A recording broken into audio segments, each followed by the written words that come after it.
EAGLES,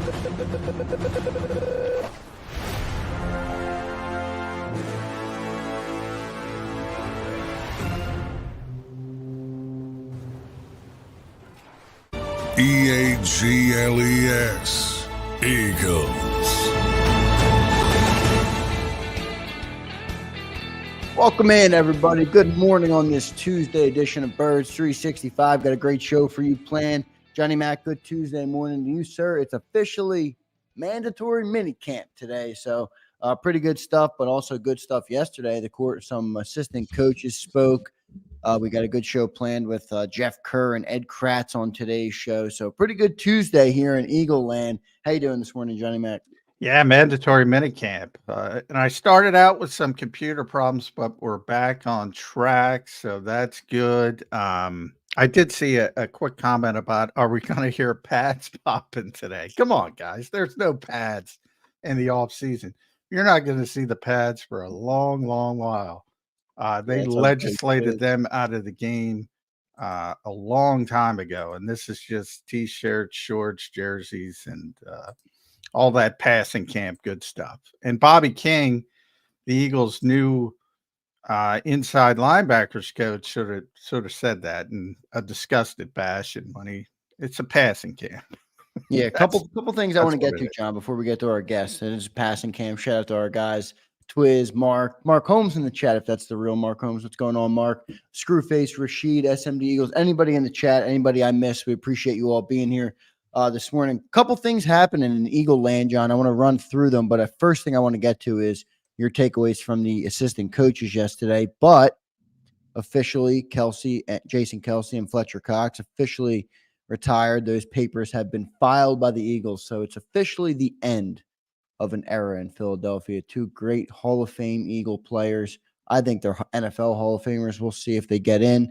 But two great Eagles have hung up the cleats. A great day, but a sad day because they were two of my favorite Eagles. So they are officially on the in retirement. And then Eagles signed a guard, Max Sharping. So we'll get to that after. But John, let's get to the assistant coaches that spoke.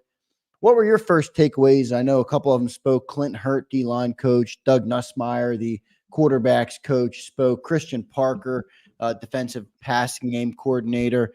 Bobby King, you mentioned, linebacker coach, and Jeff Stoutland, the offensive line coach. So anything that stuck out to you that you want to get to this morning that they spoke on yesterday? Well, Stoutland's always he's playing the big room, so to speak. He's the headliner, and he went last expectedly. So interestingly, the PFA is going to come out, Pro Football Writers of America is going to come out with their Dr. Z Award, which is a lifetime achievement award for assistant coaches in the NFL. Jeff Stoutland's a finalist. He might win that today. We'll learn that later this afternoon. But yeah, one of the all-time greats. And one of the things that stuck out to me, and he's very honest. He's always, if you go back to when, which is rare amongst modern football coaches who try to understandably be a little bit more political, but I don't think Jeff has a political bone in his body. And if you go back to Jordan Mailata's first start against San Francisco and Nick Bosa, and nobody had any idea. There are a lot of people like to go back and say, "Oh, I knew." Stout didn't know. He said it. We happened to have him that week, and he was like, "I don't know. I hope he's ready." And all of a sudden he holds up well against Nick Bosa, and the rest is history. And he talked about Cam Jurgens yesterday, and he was like, he was worried about Cam Jurgens as a guard. He had no idea if he could handle that job, but he's got no worries whatsoever as a center. I thought that was interesting. And that, he drafted him as a center. He helped draft him. The Eagles drafted him. And that's his position, and he's very confident. That's not to say he's going to be Jason Kelsey. There's like 5 people in the history of the game that can be in that conversation as one of the all-time great centers, but they're very confident that they're going to have a top-tier center. So it's a matter of expectations, obviously. And my biggest concern over Cam would be durability more than anything else. But yeah, right. So that, Doug Nussmeier talked a little bit about meshing the two offenses together, which has been a struggle, at least early in the spring. Maybe that shouldn't be a surprise, but I think everyone looks at the talent and expected they'll just roll the footballs out there and everything will be fine. But it's going to be more of a process than that. It's pretty clear from that perspective. So he talked about that. Christian Parker, very impressive young coach, talked a lot about versatility, corner to slot, slot to safety, dime. They have so many players with a little bit of versatility, but he said the goal is to give everybody a home, so to speak. And they're trying to figure that out with Cooper DeJean. Where's his home going to be? Where's his prime position going to be? And then you sort of build out from there. So that was kind of interesting. Bobby was old school, and he was more of the Bobby King was more of the not wanting, didn't say much, didn't want to give much. Everybody's a good player, blah, blah, blah. But he did talk. You could tell he's a big fan of the history of the game. And you got to ask, who are some of the linebackers in the past that you liked? And he started with Dick Butkus, which is, what you might think of an old school linebacker coach. And what is there a Dick Butkus today? And he said, no. He's like, well, first of all, they'd be fined 25 times a game. Yeah. And it kind of, brings to the forefront of how much the game has changed. They're not even playing the same game as Dick Butkus was playing. It really is completely, completely different. And I think more than any other professional sport, there's been evolution, there's been changes, some good, a lot bad, but none more so in the NFL, where they're not even, as I said, they're not even playing the same game as they did 30 years ago, never mind when Dick Butkus was playing. So that kind of stood out to me. And who'd I miss? Clint Hurt. Jordan Davis we saw Jordan Davis outside talking to him a little bit, and Clint, if you saw Clint Hurt, man, he's a big dude. Yeah, he looks like a D lineman. That's why I like he's the coach. Well, he is a D line. He played D line. Yeah, no, I know that. I'm saying though, he really still looks the part, which is cool. Yeah, man, he is. And Jordan called him wide as an insert name, F word. He is a big, big dude. And, maybe he's got some input on how to use Jordan Davis properly and as best as humanly possible as one of the better nose tackles in the NFL. So good to talk to those guys. 4 of the 5 were new, so it's the first time we talked to them. Stout, we've talked to obviously a bunch over the years. But yeah, really impressive. You can see the intelligence. You can see what they're going for. And particularly, the heavy tint was towards defense because Big totally essentially remade the staff. And he had a history with Clint Hurt. He had a history with Christian Parker. He did not have a history with Bobby King, who the connection there is Nick Sirianni more than Big Fangio. So we'll see how Bobby King, and he might have the toughest job of all because he doesn't have the talent most of the other guys have. Yeah, exactly. It seems to be a unison across the board for the coaching staff. Vic Fangio, Clint Hurt, and Jordan Davis. They all know that the number one thing for Jordan Davis is to be in shape. I know Clint Hurt said that yesterday. Vic Fangio pointed it out in his presser, and Jordan pointed it out in his presser. So seems to be that was my takeaway from the Clint Hurt on Jordan Davis topic. Yeah, it's no secret they want him to play more. I always say, but my point to that is talent is not the issue with Jordan Davis. No. It's he's a supremely talented player. Conditioning, and it's the same way with Jalen Carter, to be honest. And they're both in shape. If you're talking about 300 plus pound guys, they've both always been in shape from a cosmetic standpoint. The issue with them is conditioning.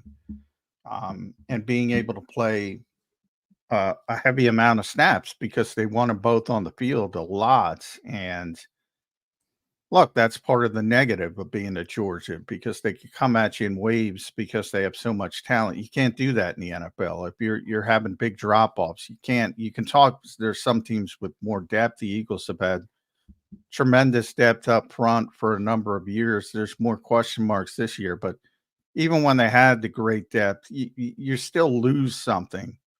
And that's why Fletcher Cox played so many snaps for so many years. The Eagles would constantly talk about, we got to start limiting the snaps of Fletcher Cox as he got a little bit older.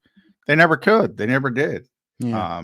Because you're trying to win games and you want your best players on the field. So Are we that's sort of underrating where the they loss want. of Fletcher Cox? Yeah.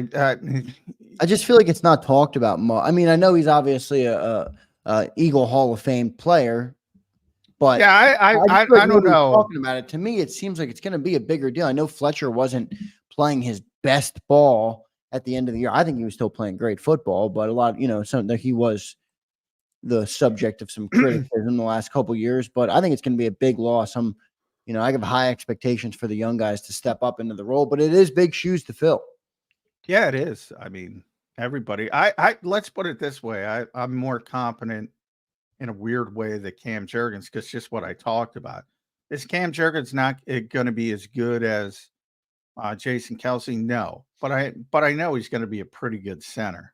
And Stoutland sort of kind of validated my thoughts. I mean, Yeah. that's why he's here. That's his traits. Everything about the guy points to being a good center, a good NFL center.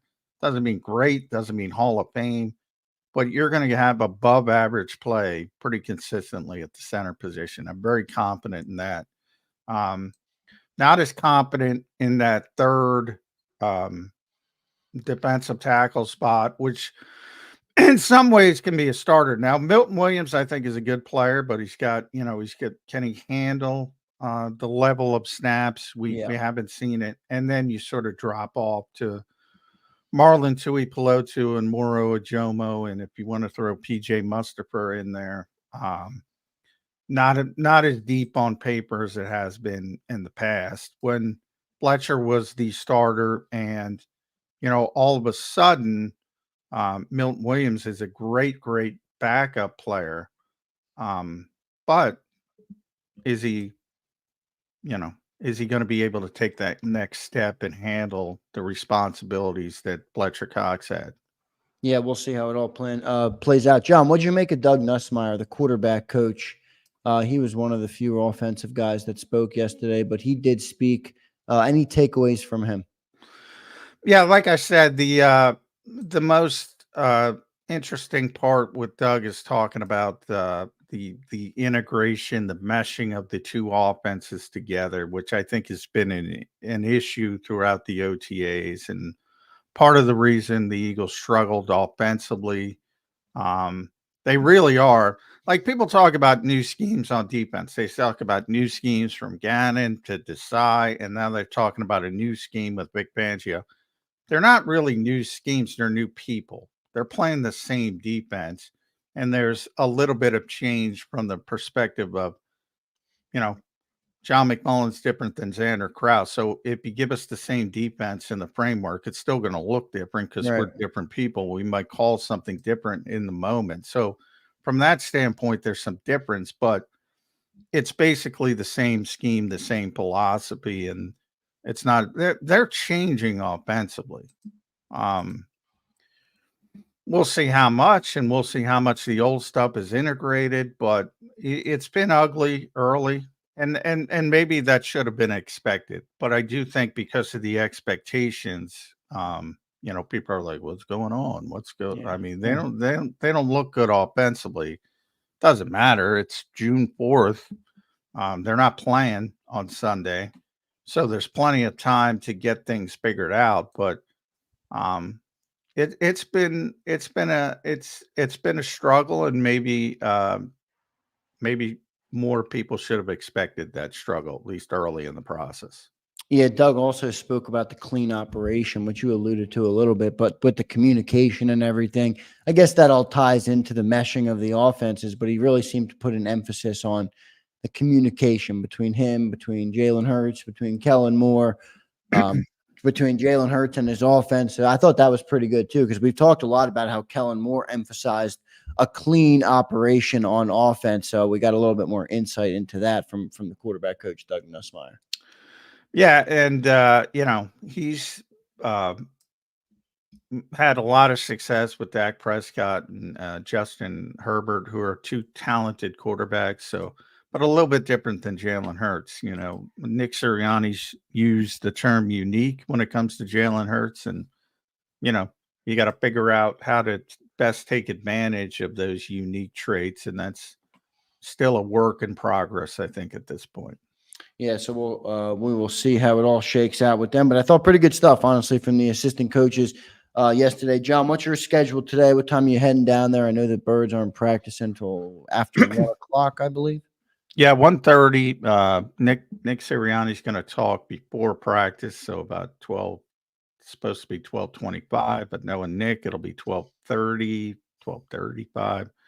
And then some assorted players. So guys are going to talk before practice, more of a regular season vibe. That's what they do in the regular season for minicamp. Then they practice at 1:30, which will be open to reporters at Tuesday, Wednesday, and Thursday, the first mandatory minicamp.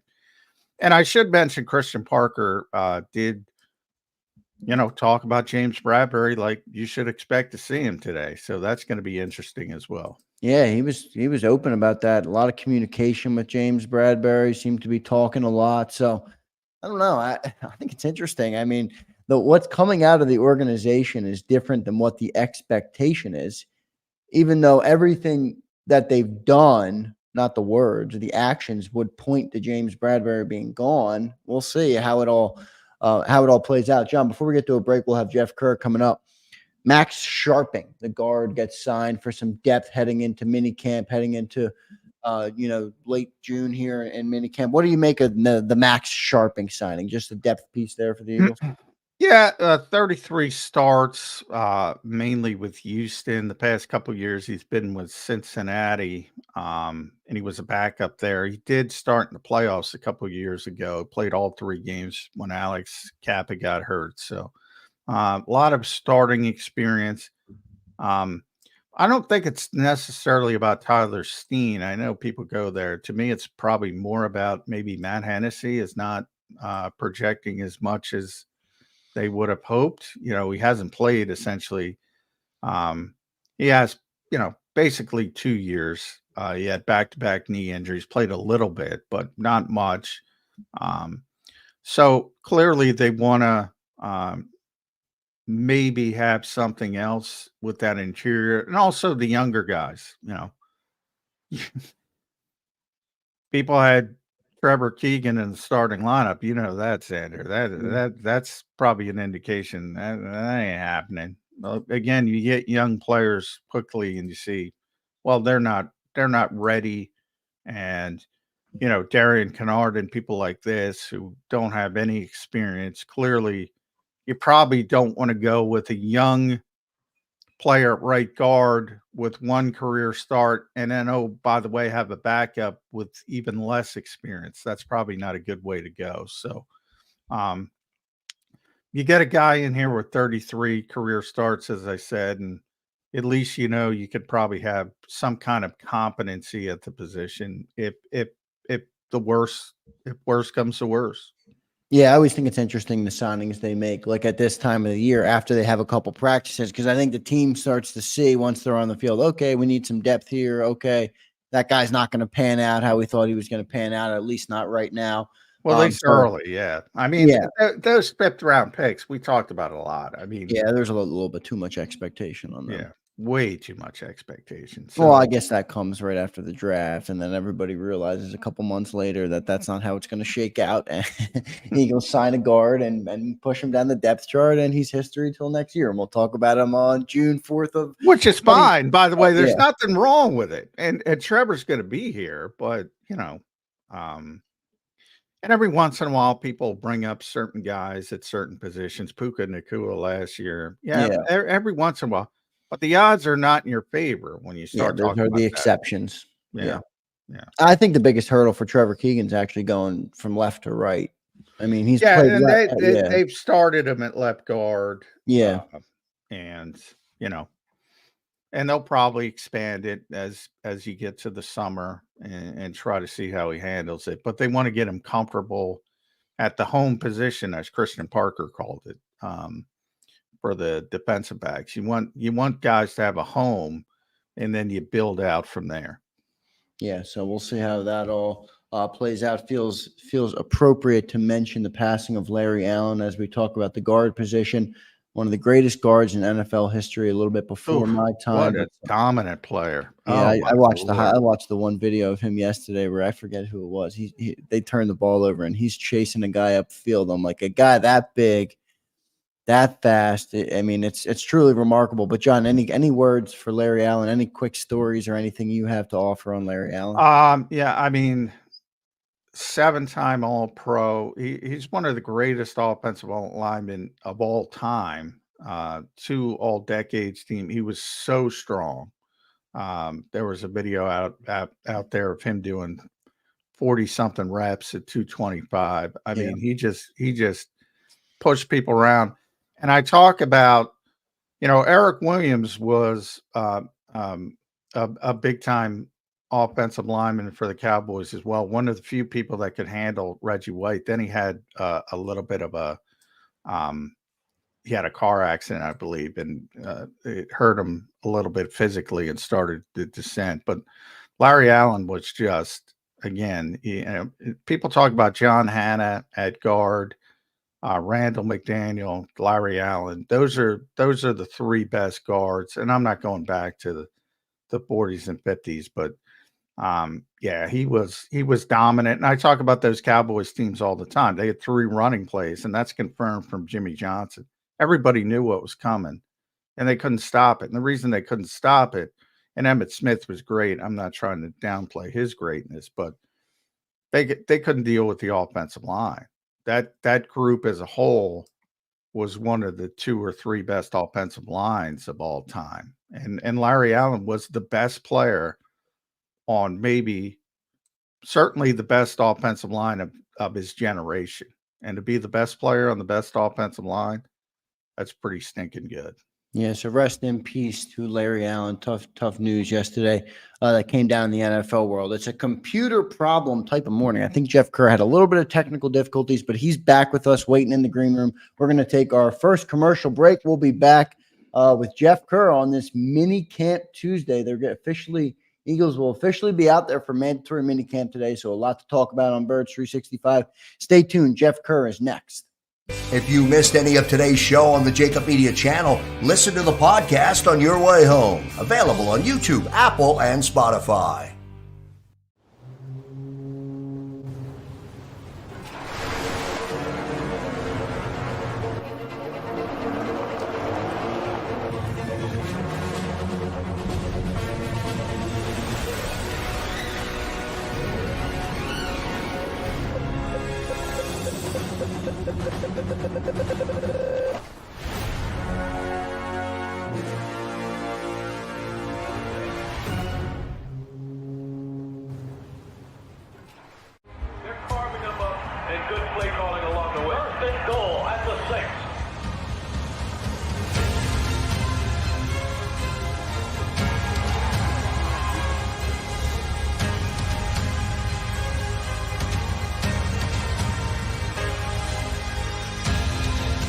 Field of life, First Trust Bank is there for you. Champions on 3. 1, 2, 3. Because Philadelphia dreams deserve a Philadelphia bank. Heading down the shore. Have a ball once more. Here, imaginations run wild and time stands still. Because here, you can find the best of the Jersey Shore, all on one 5-mile island. So leave the old you behind and get lost in the woods. Wild, wild, wildwood day. Plan your stay in the Wildwoods today.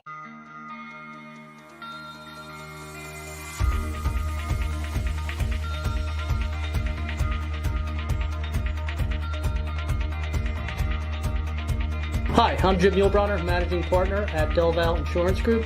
Give us a call. We're a local, knowledgeable agency, not an 800 number. Go Birds!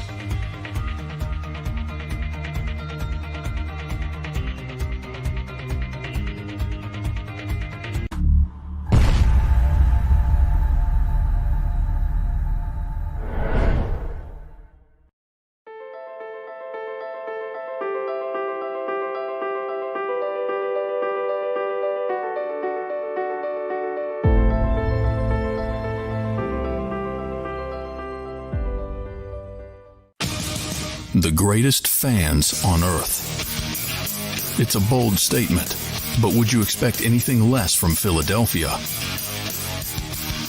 58 years of heartache creates a toughness, a grit, a resolve not found in most. Sure, our prayers were answered, but now that we've had a taste, we're looking for more. Pondley Hockey, official partner of the Philadelphia Eagles. EAGLES, Eagles.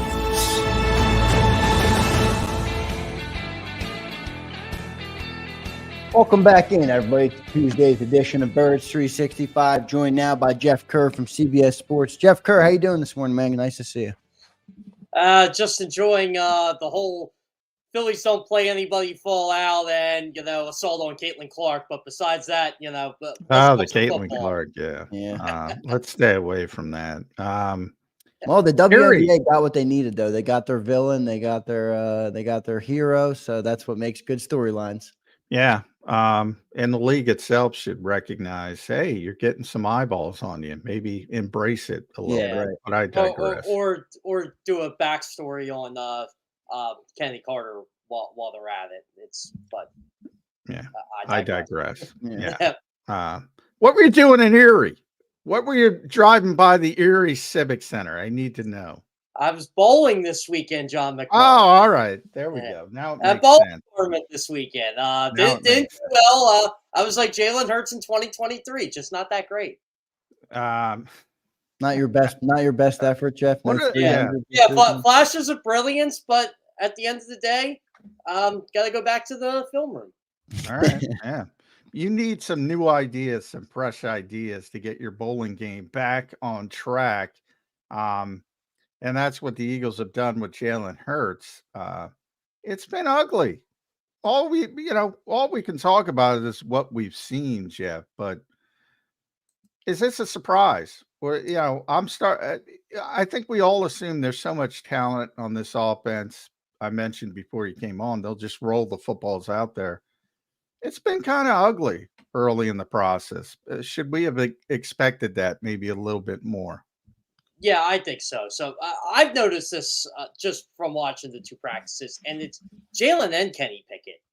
The Eagles are really trying to work on those two throwing to the middle of the field because last year the two quarterbacks who threw to the middle of the field the least were in order Jalen Hurts and Kenny Pickett. So I feel like there's going to be a lot of pre-snap reads with this team.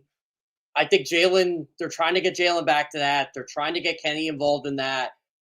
I mean, it is a practice and, practices. Yeah. So, we got to keep in context here, but.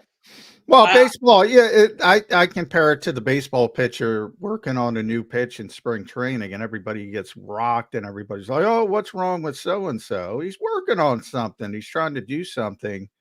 But my concern is like at the second OTHF, they were throwing underneath to the point where you said, all right, they're trying to work on this. They're trying to get this improved.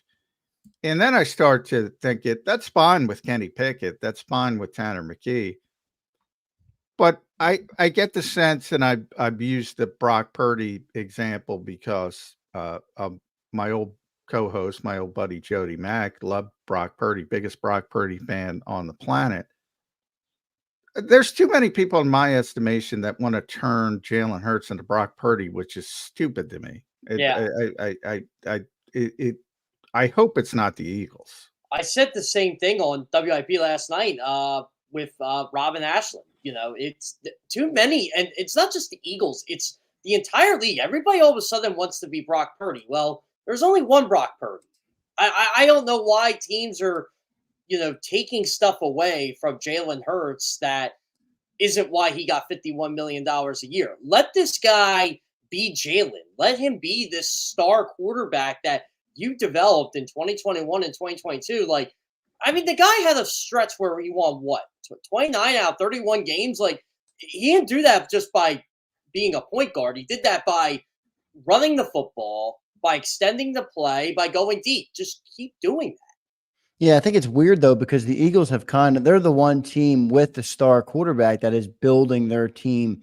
I'm not going to say the exact same way the Niners, but they're the two teams that have stacked their offensive side of the ball with playmakers all over the place. And you look in Kansas City, they're getting rid of Tyreek Hill. The Bills get rid of Stephon Diggs. All these other, Joe Burrow doesn't have now he's got great players too, but my point is, I think a lot of people naturally default to when you have Saquon, AJ, Devontae, Dallas. It's like, how do you get them all involved? You get the ball out in 2 seconds every play. So I think some of it comes from that. But I do agree. If you want to maximize Jalen Hurts, you have to put Jalen Hurts in the best position for him to succeed, and that's not being Brock Purdy.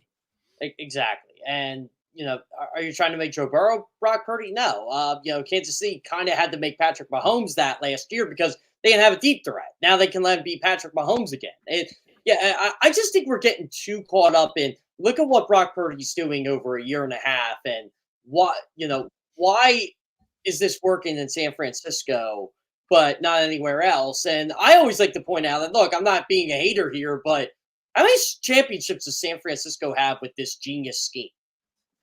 0. Yeah. But I can count on my hand how many Super Bowls Kyle Shanahan's blown over the last couple of years. Yeah, they've gotten very close. And to me, I hate that. I'm not picking on you, Jeff, but I hate that litmus test of championships. I mean, they've been very good. They're in the Andy stage of when Andy was here. It was about, all right, let's be good every year, and then maybe the stars will align. We'll win one. Didn't happen here. Obviously, it's happened a number of times. Has happened, though. Yeah, has happened. That's what you do. I mean, you try to build a consistent winner. They've done that. So to me, it's worked. But, and I should have brought this up in our opening segment when Zander brought up the assistant coaches and what stood out to me. One thing Doug Nussmeier talked about in the passing game is that 2.3 seconds, and he tried to back off it, and he called it the progression phase. It's, minus 2.3. The extended phase, scramble to pass, is plus 2.3. They seem to want to get the football out of his hands. Yeah, see, they tried to do that with Justin Herbert last year, and it worked for when he threw to Keenan Allen, but I wonder if things would have changed if Mike Williams was healthy the whole season. Yeah, but wasn't Jalen Hurts better in 22 when he got the ball out quicker? Yeah, but it was like, what was it, Jeff? Like 2.8? Yeah. It wasn't 2.3. Brought it up. Yeah, it was 2.8. 2.3's quick. 2.3's like 2.3's Brock Purdy. 2.3's get the ball out of the hand because you can't make a damn play. Get the ball in the hands of Christian McCaffrey. Get the ball in the hands of Deebo Samuel. Get the ball in the hands of Brandon Ayuk. Yeah, but can you chalk it up to an overemphasis on the shorter so that it forces Jalen to be thinking about quicker decisions? Because sometimes you do see, like when there's a blitz from the cornerbacks or something, Jalen gets his default setting right now is to tuck and run outside to the right. Are they trying to break that a little bit? It's about winning games, so I get it, but I mean, am I really paying $255 million for a guy that I don't want the football in his hands? Is that where we are? Yeah, like, this is a guy who's averaged over 5 yards per carry. Like, he's a running quarterback. And you know what? This is what upset me when the Eagles had Donovan McNabb all these years ago. They wanted to make him something he wasn't, and all it did was make Donovan fatter and not as mobile. And that's not going to happen to Jalen. He's not going to get fatter, but why would you take away that part of his game? The Ravens aren't doing this with Lamar. In fact, Lamar's going to run more this year. Yeah, I love watching TJ McConnell in the playoffs. I loved when he was here with the Sixers, such a scrappy player, and he's turned into such a good NBA player from basically nothing, and everybody thought he was a joke. But I don't want Jalen Hurts to be TJ McConnell. I mean, I'm concerned about what's going on here. Maybe I'm overreacting, but Doug Nussmeier is the one who brought up the 2.3 thing, and he's brought it up because, then I said, that's interesting. Let me Google. He's been talking about it for years. You have a different quarterback. Should you still be talking about it? John, I compare this to you have a Ferrari. Are you really going to drive the Ferrari 60 miles per hour? Yeah, exactly. Drive it like a Civic. Yeah. Hey, I had a Civic at one point there, Zander. What? I mean, if you have to do it, that's fine. And I get it. And that's probably, it's one thing. Kellen Moore was a great quarterback in college at Boise State. Doug Nussmeier was a great quarterback in college at Idaho, I believe. They were great college quarterbacks, and they made it to the pros, and they were backups. And, they're very smart. Obviously, they're very cerebral. They get into the coaching profession. They understand the position. But sometimes I think they understand what was successful for them. And that's, in a lot of ways, the most difficult part, because not everybody's the same. And that's sports too, right? I feel like a lot of coaches tend to do the Kellen Moore, Doug Nussmeier thing, where it's, okay, it worked for me, it's going to work for you. If I have more talent, I'd be this. Well, sometimes that's just not the case. Yeah. Yeah. I'm starting to get concerned. What if it makes Jalen Hurts a better quarterback down the line? And I know he's a great quarterback. He's got great athleticism and great talent, but quarterbacks get better over their career. Tom Brady got better. He was not the same quarterback in year 15 as he was in year 4. We're still young in Jalen's career. If they're forcing him to do this, and then you add in the playmaking ability he has, he becomes a true dual threat in a way that defenses can't stop it, even if they know it's coming. But right now, if he doesn't have that other part of his game, I guess someone could make an argument that that's part of the reason the offense gets stagnant. I'm just playing devil's advocate here, trying to see I know. why they're. To me, though, are we forgetting about the first quarterback ever that threw for 300 yards, rushed for 70 yards in a Super Bowl? Or are we forgetting about the guy who led an offense to the most points ever in a Super Bowl loss?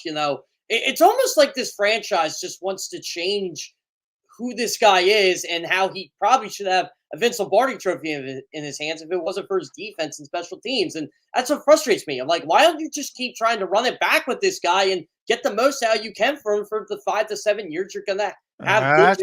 That's exactly where I am. And to be fair, I want to be fair to Doug Nussmeier because he talked about 2 phases, the progression phase, which is, as I mentioned, but I want to emphasize, minus 2.3 seconds, extended phase plus 2.3 seconds. So he is coaching.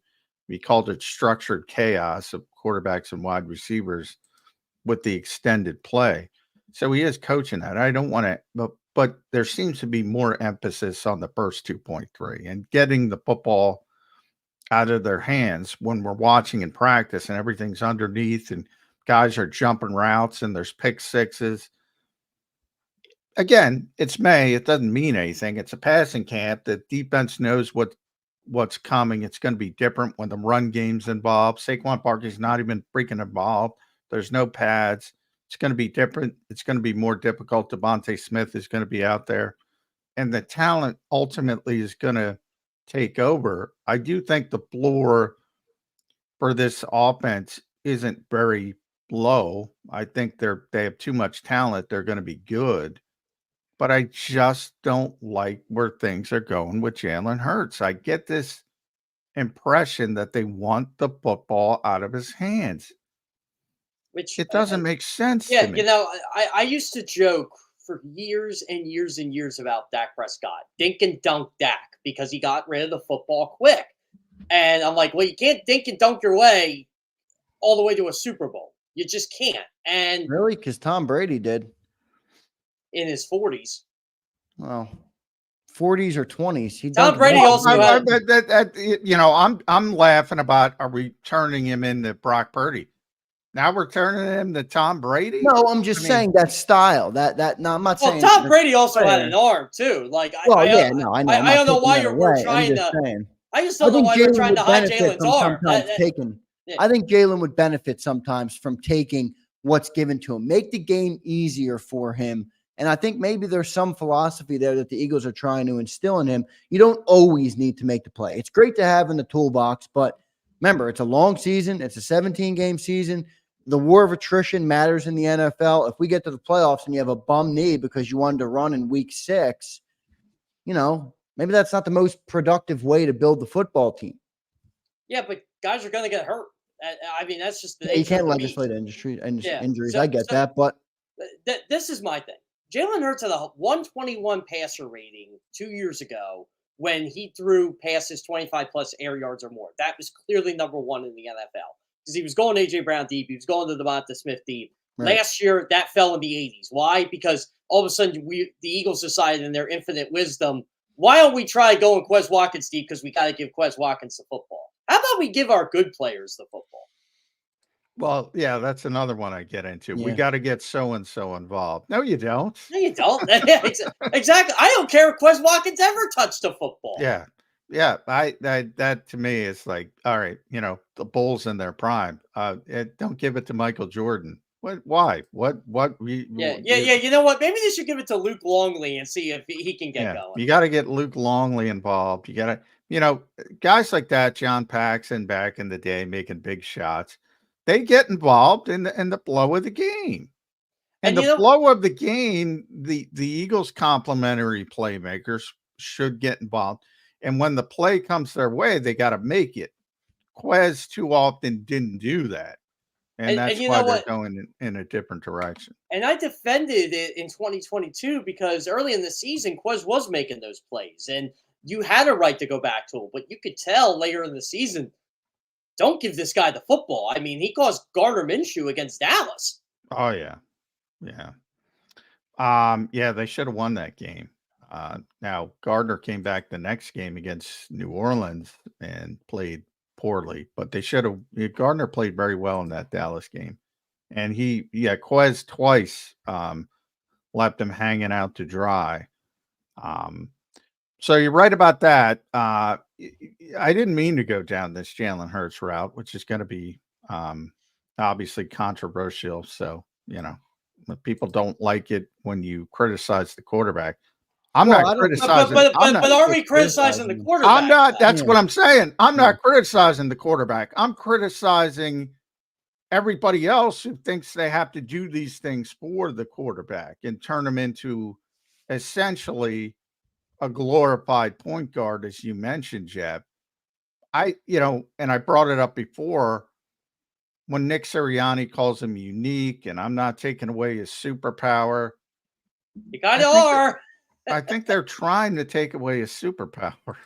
No, but when the defense knows what the superpower is, and you can give him more tools in the toolbox, by pushing him in May and June to be a different style of quarterback. So when the time comes, he has options. He has things he can do, or he's seen different things. He knows how to handle a blitz, or if they're taking away so Superman take off the damn cape and just walk around like a normal human being because they know what's coming. Think it's being a normal human being. I was going to go with differing Superman reference. I'm exaggerating. He's not Superman, by the way. I know what you're saying. I think I'm giving him credit for being able to, at least I believe he has the ability to get proficient in the other style of play as well. And I think overall it would help him in the long term. I know what you guys are saying. You want Jalen Hurts to be Jalen Hurts and take advantage of what Jalen Hurts brings. But sometimes the defense can take away what Jalen Hurts brings. I'm just going to say this. So the Buffalo Bills tried doing this with Josh Allen a couple times, and it ultimately cost the offensive coordinator his job because we don't want Josh running as much as we do. He's going to get hurt. Well, Josh never did get hurt. They limited him. And then Joe Brady came in and said, no, Josh, I'll tell you what, you are going to run. Oh, by the way, we got James Cook too, so he's going to help you out. You're just not going to run as much, but you are going to run. And it's funny how all of a sudden the Bills ended up winning what their last 6 or 5 of their last 6 after the Eagles lost. Yeah, it's very strange to me. It's always off-season talk, and I don't mind it coming from, fans or people like us, or that's what we do. It's what we have to do. But it's bothering me because I get the feeling from inside the NovaCare Cup. That's what's bothering me. Like I don't give a shit what fans say. I don't give a shit even what we say, to the point I was of. gonna say, do you give a shit what anybody says? Yeah, Well, no, no, you shouldn't. in other words, what I'm trying to say is we don't matter. I just try to give the people as much information as I can, but ultimately, I don't make decisions on this team or about this team. We just observe, Yeah. and I don't like what I'm observing. I agree with Yeah, you there, John. exactly. And that's my point. I don't like the way it's going, and I hope I'm wrong. I hope I'm wrong. But I do like them targeting the middle of the field more. I will say that. I think that needs to be addressed with the quarterback, and I think they're doing that with both Hurts and Pickett. It's just the whole. I'm already kind of tired of the social media narrative, especially coming out of the western side of the state. I had people ask me this weekend, was Kenny Pickett really going to take over the job for Jalen Hurts? What are you talking about? that's Where do Ed you guys get Kratz's- your info? That's Ed Kratz's fault. Yeah, Yeah, let's well, play, we're let's gonna- play my last- Mr. Overreaction. We're going to Thanks, yell Brad. at him later. We're going to. My last point on this is I don't think forcing Jalen in May and June to be a different style of quarterback takes away what he's great at. Just because you're making him get the ball out quick doesn't take away that he's explosive as a runner and a big play type of player. But if you add it, you might make him a better overall package that will serve you better later in the season. That's how I see it, or at least maybe how the Eagles are seeing it. I'm not sure, but I do understand what you guys are saying about accentuating. Well, what I he's have no great at. problem if he's working on a pitch in spring training. I have no problem with it. I have no problem with it, and just scrap it when the time comes to scrap it. That's all I'm asking. Yeah, My concern is they want it to happen. It could go 2 ways. It could go the Zach Wheeler way. I'll use my baseball analogy. Go Zach Wheeler way. You're working on a splitter. You admit I'm working on it. Not really sure how much I'm going to use it in the regular season, but it tends to work for you. And so now you're going to throw it more, or you go the Taiwan Walker route where you have a diminished fastball. Your splitter isn't working, so you're trying to throw other pitches and they're flat in the zone and you get rocked. I'm just hoping he's not Taiwan Walker. Yeah, Wait a I second. mean, One more thing, and John, I'll ask you and Jeff this. Doesn't the hiring of Kellen Moore kind of, maybe not, but doesn't it kind of allude to the fact that they want Jalen Hurts to evolve his game? He's not the kind of coordinator that they could have hired that would fit his exact skill set. He's particularly had passing quarterbacks, pocket passing quarterbacks. Now, that's not to say he's not going to be a good coordinator with a different kind of quarterback, but you could argue they brought in Kellen Moore to help advance Jalen Hurts' other areas of his game, the passing, the getting the ball out, the dump offs, the middle of the field, stuff like that. Fair to say? I've been covering this league for too long. Kellen Moore's here because the Eagles shit the bed. No other reason. Yeah, No other reason. Reaction to shitting the bed. Yeah, it was. We have to blame somebody. Yeah, scapegoating. Yep. Scapegoat Brian Johnson. Yep. Who Washington loves, by the way. I know it's May or June. Well, the Eagles loved him right up until they didn't. Yep. Somebody had to pay, and somebody paid, and somebody else had to come in. And look at the dichotomy. I don't know if they wanted to hire Cliff Kingsbury, but that's the guy they interviewed first. And there's talk, and there's significant talk that he wanted too much input on the offensive staff, as why he was removed. Not that they were going to hire him, but he was removed from the process. I've been talking about this, Zander, and Jeff, I probably talked about it with you. It strikes me as straddling the fence. All right, we don't want to fire Nick. And Nick can keep all his guys, but we're going to bring in these 2 guys over here because we got to blame this guy over here. It's got Kind of nothing to feels do like with. It's got nothing to do with maximizing Jalen Hurts. it kind of feels Nothing. like the when Andy Reid switched Juan Castillo from offensive line coach to defensive coordinator. But we're going to make sure Todd Bowles is here too, in case it all just falls flat on their face, and it did. And if you truly wanted to maximize Jalen Hurts, Cliff Kingsbury would probably be here. I thought the scapegoat was the right scapegoat. They just did it in week 15, and they should have just did it after the season and said, look, this isn't working out. Sean Desai, we want Vic Fangio. We have a chance to get Vic Fangio. Yeah, I'm with you. They shouldn't have done it in season, but I'm fine if they would have moved on, because I think the Sean Desai stuff had more to do with connecting with players and it did. Just getting his Yeah, but I will say, through. I mean, I'm not a Sean Desai lover or a hater by any means, but the team was winning a lot more football games when Sean Desai was calling. Yeah, and they were better. Yeah, Sean so Desai. look, Yeah. maybe they would have fell off a cliff with Sean Desai too, but I don't know. I don't really have a bad taste in my mouth Zander? for Sean Desai. Honestly, I really Even don't. if they win more football games, like you said, and say they lose a round later, they had every right to get rid of him just based on. Oh yeah, I'm not saying they didn't have a right to get rid of him. I just think that I agree with you. I was just adding on.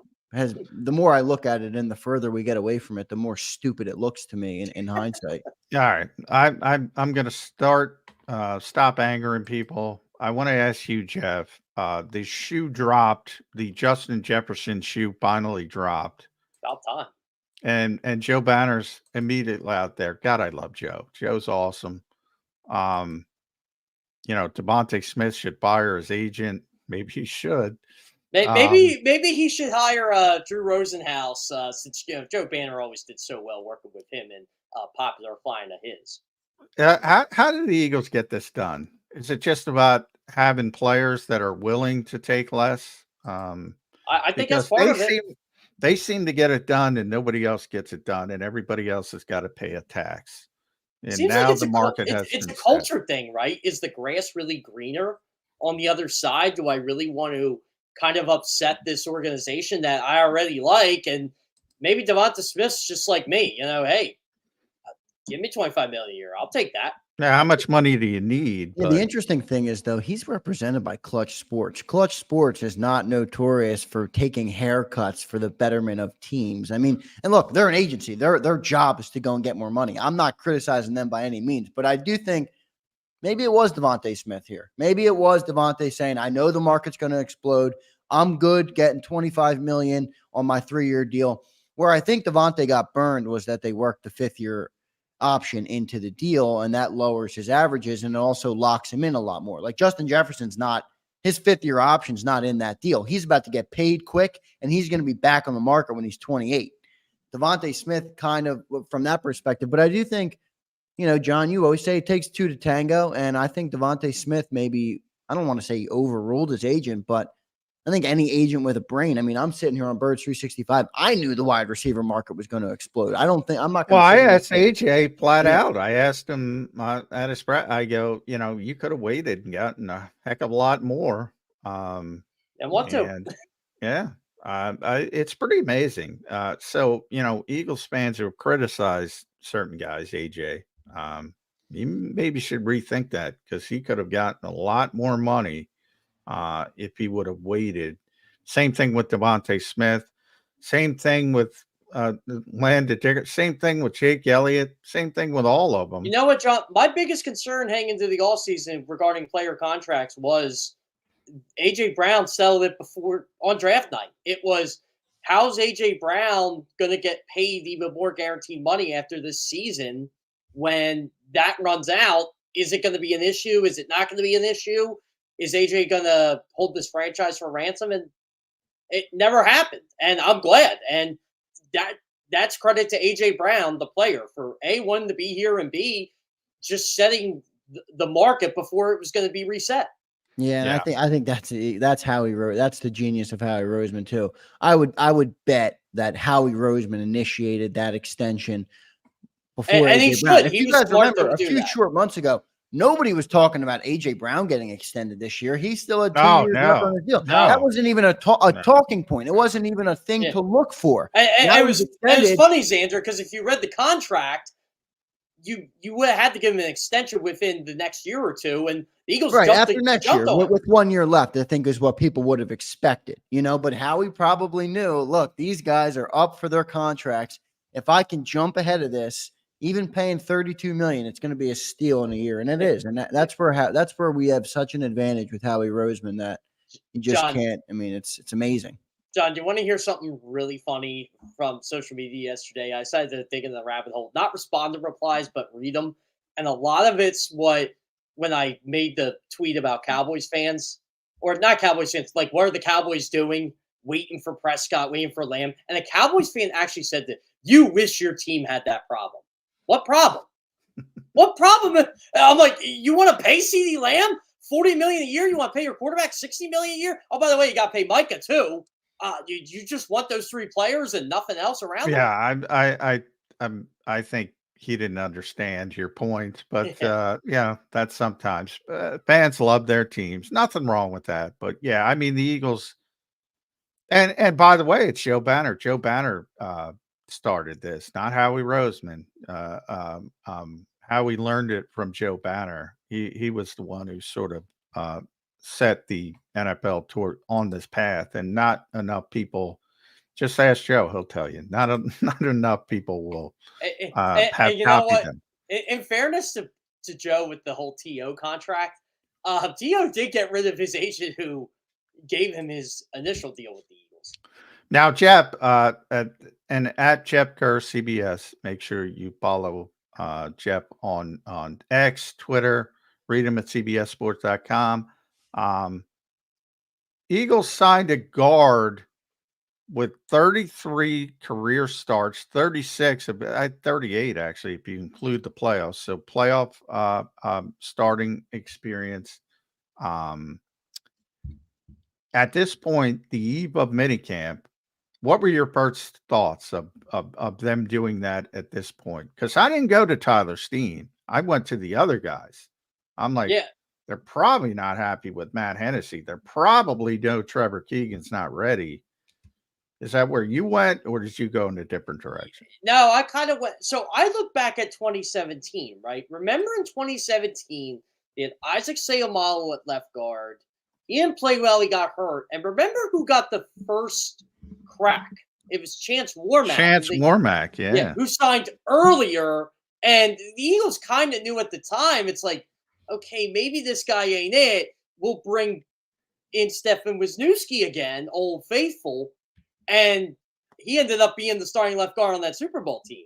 So maybe that's what I'm thinking Max Sharping's going to be. All right, this guy's Old Faithful, old reliable. If something does happen to Tyler Steen, or Tyler Steen doesn't cut it, we might have this guy available. Yeah, it's a bolstering of depth to me. That's how I saw it. Jeff, any takeaways yesterday? Just moving on from Sharping, any takeaways yesterday from the assistant coaches that spoke? I thought there was some pretty good stuff from Clint Hurt on Jordan Davis. I thought Doug Nussmeier's comments on the continuity in the offense and the clean operation that they seem to be emphasizing, I thought that was pretty good. But anything you took away from the assistant coaches yesterday? I could listen to Jeff Stoutland speak for 5 hours. Yeah, he's great. That was like the one where you're just like, okay, just don't even ask him a question. Just kind of sit there and listen to the guy and talk football. Yeah, listen to the maestro do his work. Yeah, Jeff's great. Stout's great. I thought it was interesting. Stout is the most honest football coach of all time. I always say he can't lie. It's not in his. You know what, John? As you and I both know, the honest coaches are the ones that that players respect the most. Yeah. But to go higher to be a head coach, there's got to be a political element. He doesn't have it. He doesn't, not that he wants to. He's always, he loves coaching offensive line. But, one thing you said that struck out to me, because I go back to Jordan Mailata, I was telling Zander the story. We happened to get Stout the week before Jalen, right before. I don't know if it was a week before. It might have been 10 days, but it had to be very close because it was about Jordan Mailata was about to start his first game because of injury, and he was going against Nick Bosa. And we're all like, oh, this is going to be ugly. And it was nothing ugly. He got beat a couple times, but he held up very well. And before the game, we asked out, is he ready? Is he ready to play? And he's like, I don't know. I hope. But he, so for all those guys dunking the football, I said Jordan Mailata was going to be this. I said, well, the guy who coached him for years had no idea. And, maybe it's just that last step of the mentality of it. Are you going to be able to handle getting beat by Nick Bosa? And Jordan Mailata passed every test, and he's turned into. Maybe Jeff Stout was thinking there's a big difference against going against Derek Barnett in practice than there was Nick Bosa. Wow, that nice shot. Can't replicate game DP. rep. Yeah, every coach knows that. But the point I'm trying to make is the honesty part of it from Stout, but also, when he talked about Cam Jurgens, that's what I took away. I know everybody, and the Kelsey stuff was great, and I get why everybody's focused on it. But when he talked about Cam, he was like, I didn't know if he could play guard, essentially. I had no idea, but I know he can play center. So I think there's a lot of concern about Cam Jurgens. Can he take over? He's not going to be Jason Kelsey, but he's going to be a very good center in this league. A very competent center. I am not worried about Cam Jurgens. The guy next to his right, I worry about a little bit, but not Cam. Yeah, and I think the same thing, and that's why part of the reason they're trying to get some depth. And you bring up the Super Bowl season, you're right about Wiz and Isaac. People kind of forget they wanted Isaac to take that job, and Isaac eventually became a very good player, but it takes some time, and it might take Tyler Steen some time. And I have guys who've started 38 NFL games, 5 playoff games. Not a bad way to go. Not a bad safety net. I actually last week I watched NFL Network had on the Chiefs Texans playoff game where Houston was up 24-0 before Kansas City just decided to assault them. What a game! What a game! By the way, there was one player who did play well for Houston that game, even when they were getting annihilated. Max Sharping of all people, he started that game. Yeah. NFL Network does a great job at replaying some of the best games of the year, and when you just flick them on in the offseason, I always what's funny, Zander? I'd rather watch that than Good Morning Football. Yeah, I love I tested John. I got it's great sometimes, but then other times they put on the Eagles getting plastered by the Buccaneers in the playoffs, and I get back off my. Gotta watch it.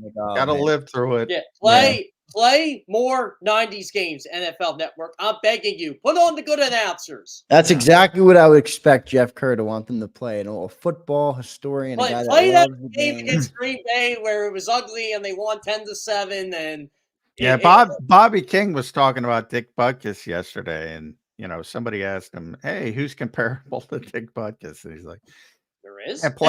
You can't play like Dick Butkus today. You can't. You'd be fined 25 times before halftime. I think at least we know Bobby King is being honest up there, because if he said the closest guy I can ever think to maybe being Dick Butkus in the modern era just got in the Hall of Fame, Patrick Willis. There's no Dick Butkus. Yeah, Ray Lewis, he'll be. Even those guys, the game has changed. There's no Patrick Willises. There isn't. There's no Navarro Bowman's either. Yeah, don't exist anymore. Now you're looking at 220-pound middle linebackers. Yeah. Hey, we gotta start being like Ed Kratz, John, and I make our reactions to the NFL. I gotta start being like Ed and make our reactions for OTAs. So. Yeah, get all the Pittsburgh people fired up. Yeah, Ed Kratz reported this. I'm like, well, technically he didn't. Yeah. The title of the piece was Overreaction, but everybody missed that part. It was a great piece too, and. It didn't compute in my head till a week later that it was initially Ed's article that I read and skimmed through, and it was like, oh, cool.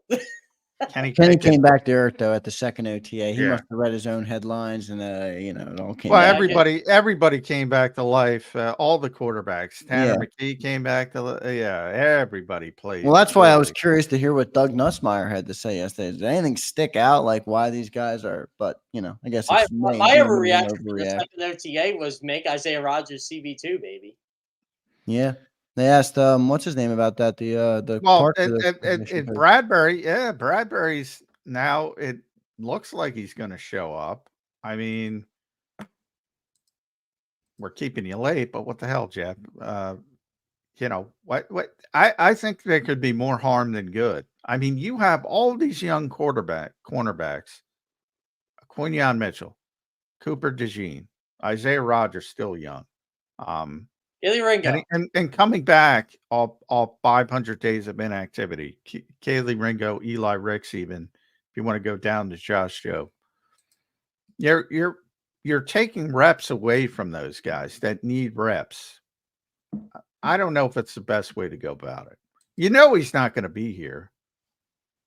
Yeah, I mean, that's the thing. If he's here, he might as well be here in July. He might as well be here in August. Well, if he's here, he's starting, and that's yeah, because he can't be a backup. You really want to press pause on Quinyon Mitchell and Cooper DeJean and Kaylee Ringo. Yeah, there's also a domino effect. It's not just Isaiah Rodgers. Everybody gets pushed down or wrong. I don't worry about Mitchell and DeJean as much because they are rookies, and sometimes I feel like you're better off having the rookie sit early. But Kaylee Ringo, I have an issue with it. Eli Ricks, Isaiah Rodgers, because this is their opportunity to actually play and do something. I mean, Mitchell and DeJean, they're the future, but they can sit a year and develop if you need to. Kind of like how the Eagles did with Ringo. I know there were other reasons to play why Ringo didn't play right away, but same with Ricks. But this is their year. They've built up toward this. Isaiah Rodgers, he's been a starter in this league. Give these guys an opportunity. We kind of, as much as I say James Bradberry can't be any worse than he was last year, it's still hindering someone's development.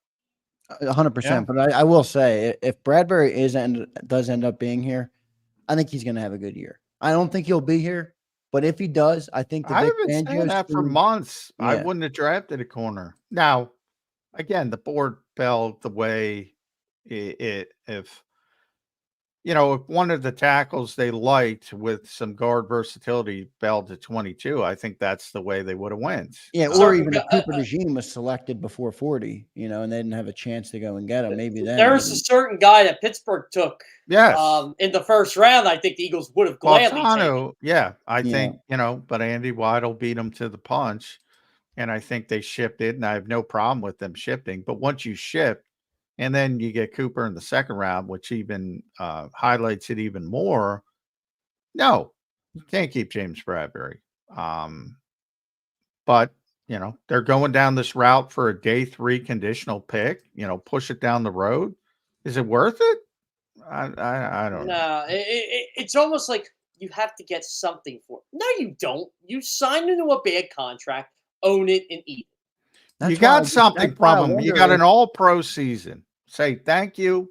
Thank you for the season. Move on. Those explanations seem so correct to me. That's why I'm wondering if Howie Roseman is just not thinking like that. There's no reason to hold him out for a 7th-round pick or a 6th-round pick conditional or whatever he's trying to get from him.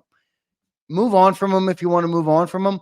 Put your young guys in practice. There's like the coach yesterday said, there's only so many reps in the summer. You have to maximize each rep. Every time he shows up, you're taking away reps from young guys. Unless you want Bradberry to be here, I don't see why they would keep bringing him back. By the way, this is always going to be my memory of James Bradberry etched in my head, and it was a penalty, but I don't. And I've told people this in that Chiefs organization. I don't care what you say. Juju wasn't catching that football. It was an uncatchable football.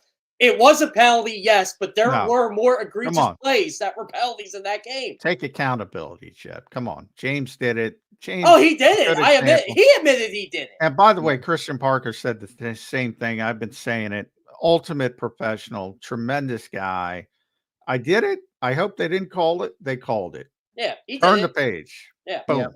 End I'm of- not a end of Bradberry. I'm story. not a Bradberry hater. I like James Bradberry. I thought he played great for us in 2022. I- That was an I- unfortunate end to his season, but yeah, it There- was ticky tack. There's going to be a team that is going to love having James Bradberry on next year if he's not in Philadelphia. Oh, Yeah, I think God, he has yeah. that professional mindset where he's going to help the young guys however they need to be helped or whatever, and he's going to, in a way, it's a show me, don't tell me. He'll show them how to be a true professional. It's typical for me because I think he's a perfect fit for Vic. He is the whole zone defense and everything. It's that's why I kind of agree with you, John. Like, do they really need to draft a corner? I know one fell to him, but also my other thought on James Bradberry is too. For years, and I still do it, just absolutely shit on the Giants organization. Everybody said I got nothing to back it up. I said, yes, I do. James Bradberry and Saquon Barkley. The stories you hear, and not even directly from them, but just when you in press conferences and just how they absolutely, I know Saquon hasn't played the game yet here, but how much they are comparing the Eagles to the Giants right now. That's all you need to know. Yeah. Well, you see Brian Daboll and his coaching staff. I mean, to me, it don't even get down to the players. They've been a mess. They were one of the best organizations in the NFL for years with Tom Coughlin, Jerry Reese, and go back even further. Yeah. I don't know why they did what they did with Coughlin. Yeah, and they've had a really difficult time since those guys left. I thought they were getting right with when they first hired Daboll and Joe Shane, but it's been a disaster. And it has nothing to do with Saquon Barkley. That's one of the few correct moves they've made. I hate to say it to Eagles fans. He's worthless to that particular team.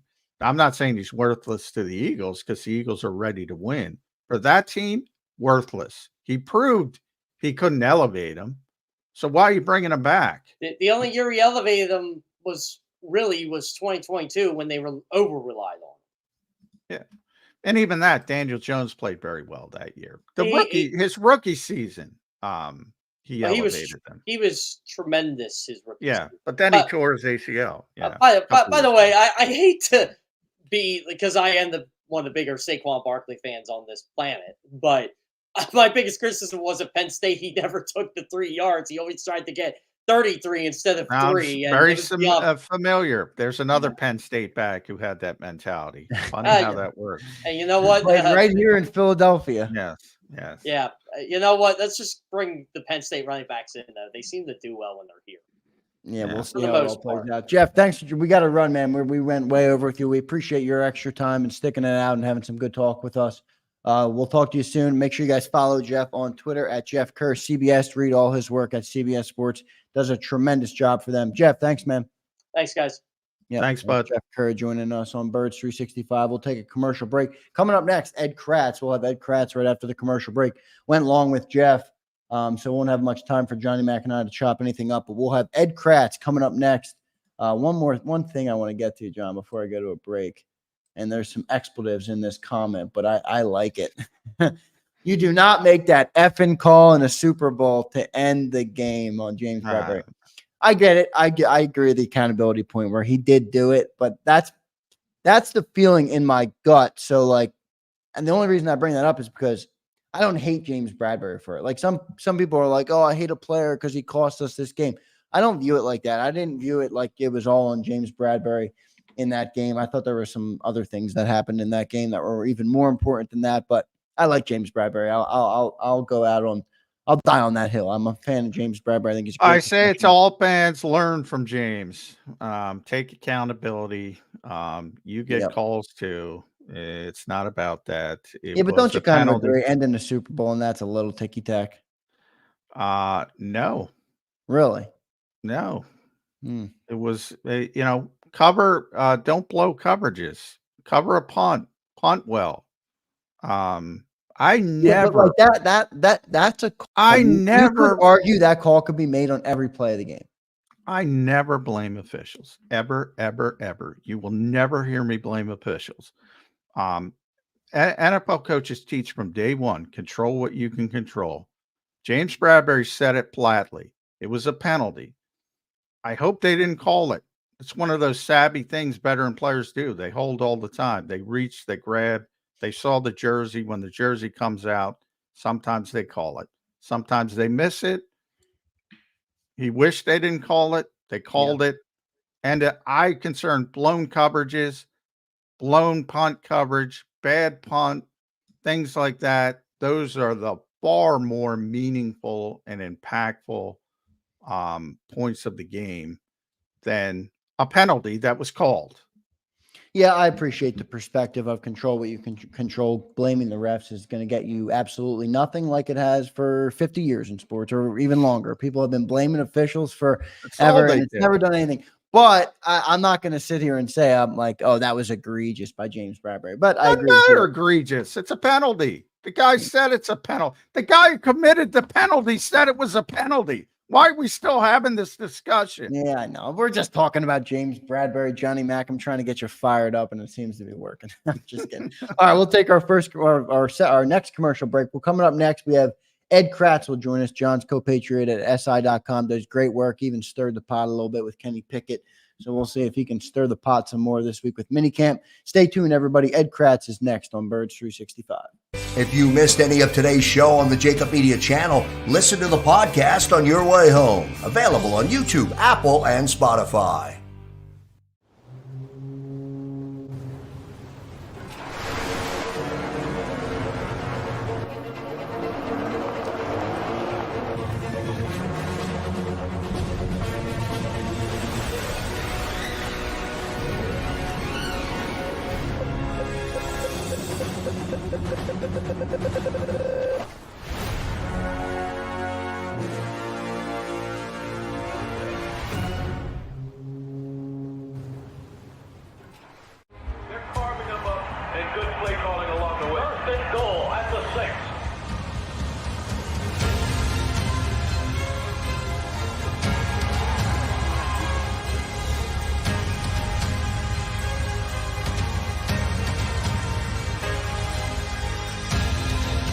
Field of life, First Trust Bank is there for you.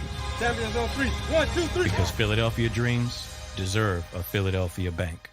Heading down the shore. Have a ball once more. Here, imaginations run wild and time stands still. Because here, you can find the best of the Jersey Shore, all on one 5-mile island. So leave the old you behind and get lost in the woods. Wild, wild, wildwood day. Plan your stay in the Wildwoods today.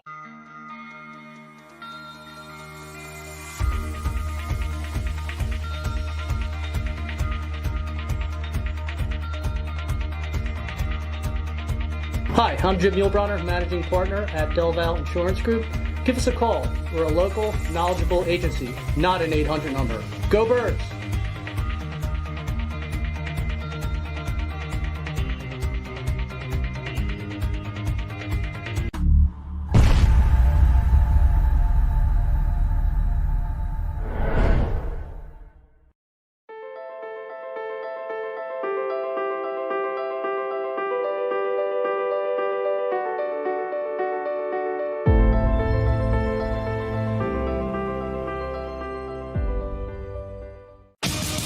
The greatest fans on earth. It's a bold statement, but would you expect anything less from Philadelphia? 58 years of heartache creates a toughness, a grit, a resolve not found in most. Sure, our prayers were answered, but now that we've had a taste, we're looking for more. Pondley Hockey, official partner of the Philadelphia Eagles. EAGLES, Eagles.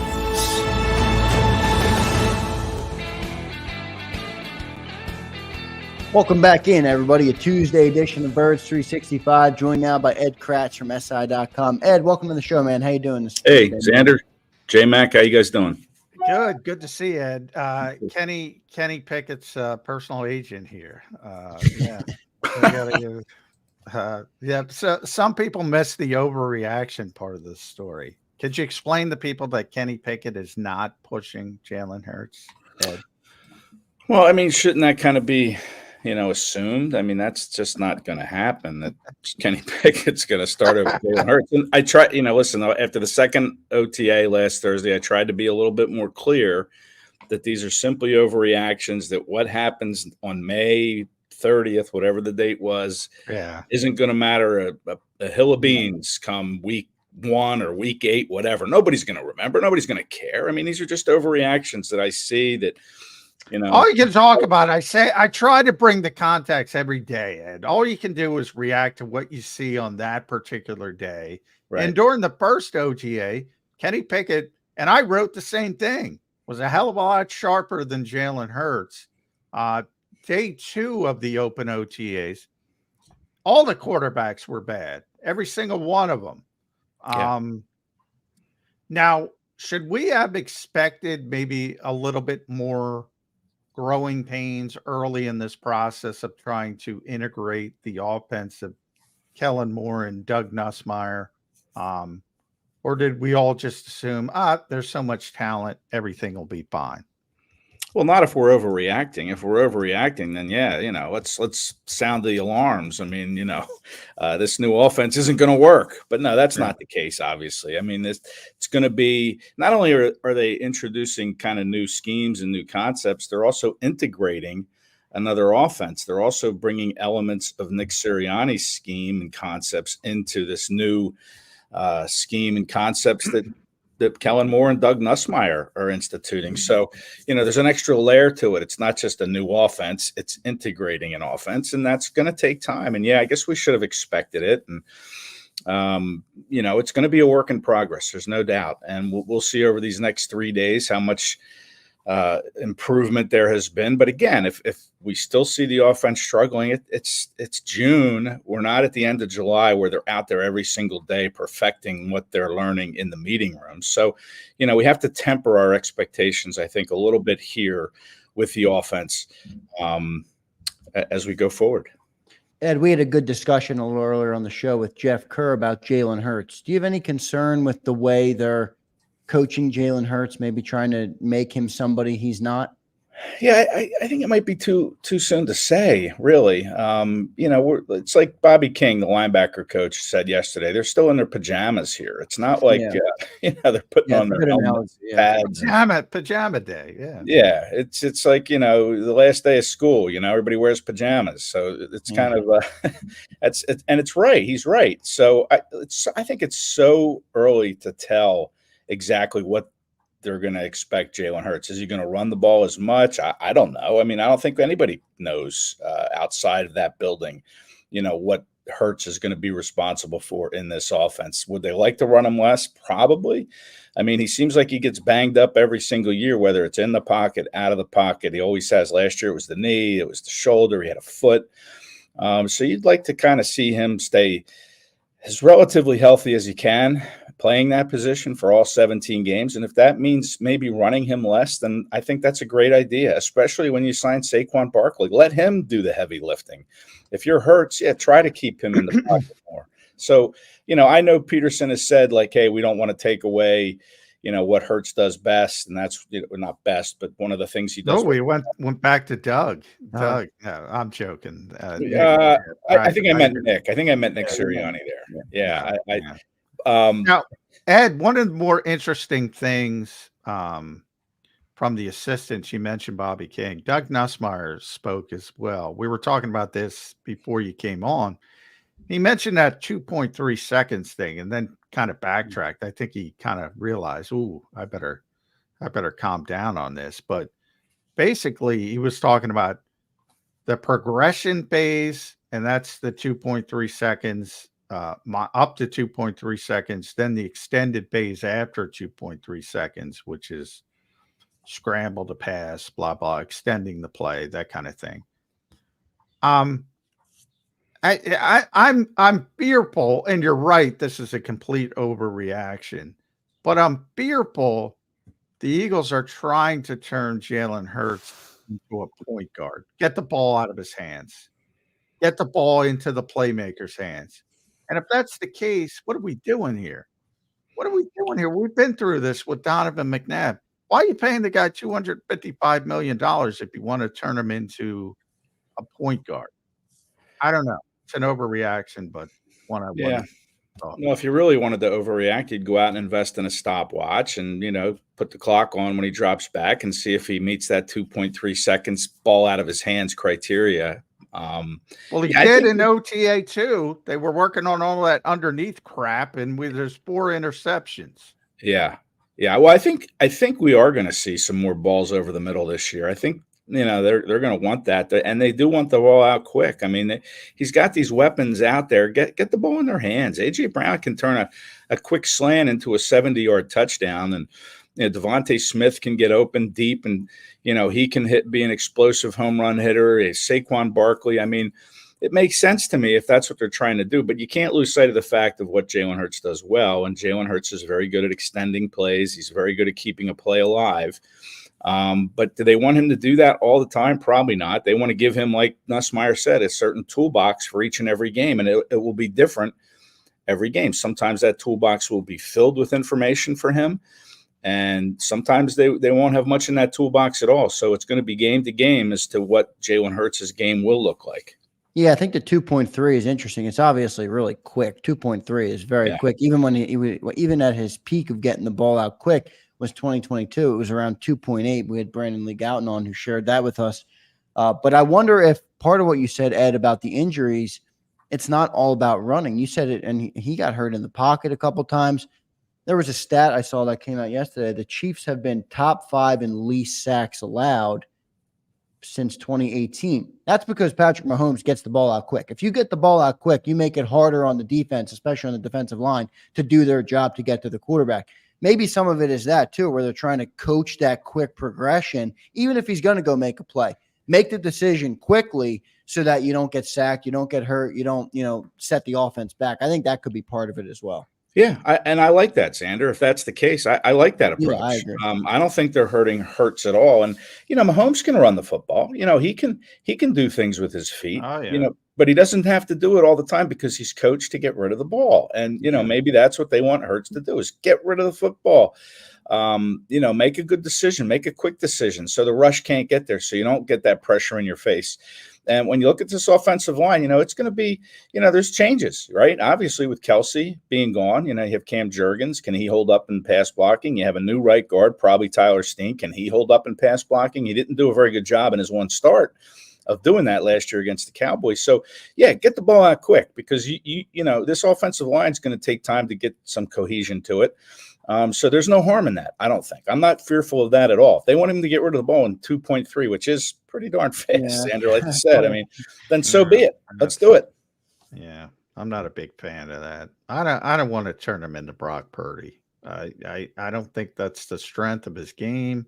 But hopefully it doesn't happen. Hopefully it's just training camp talk and mini camp talk and OTA talk, and they'll default back to building around the player. Like I don't want to build around a mentality. I want to build around the strengths of the player. I think that should be the definition of every coach in the NFL. Yes, that's true too. Look at the player and build around that strength. You mentioned Tyler Steen there. Match all of a sudden, eve of minicamp, here comes Max Sharping, who's got 38 career NFL starts. Is that about Tyler Steen or is that about Tyler Steen's backups? Your first reaction? Yeah. Well, my first reaction is he can play center, and maybe he's in the mix to be the backup center. I mean, the Eagles need to identify who that second center is going to be. Is it going to be Matt Hennessy, Max Sharping? But Jason Kelsey started 140 plus games. He didn't miss a start since 2014. So you didn't really have to have a backup center that was, of anything good. But with Cam Jurgens, we've already seen him make a trip to IR. He's only been here 2 years. So is he going to be able to answer the bell for all 17 games? I mean, you hope so, but his history says he probably won't.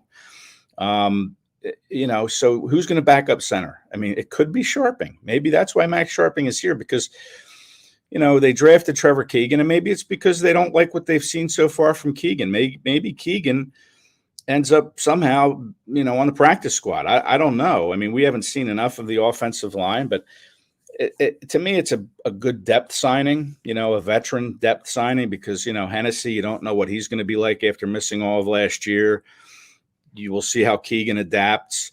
So, yeah, why not bring him in? Right now, they're running Brett Toth as the backup center. But, is he going to be the guy, or is Sharping going to compete for that job? I mean, to me, it's a good interior offensive line depth piece. I don't think it has much to do with anything other than that.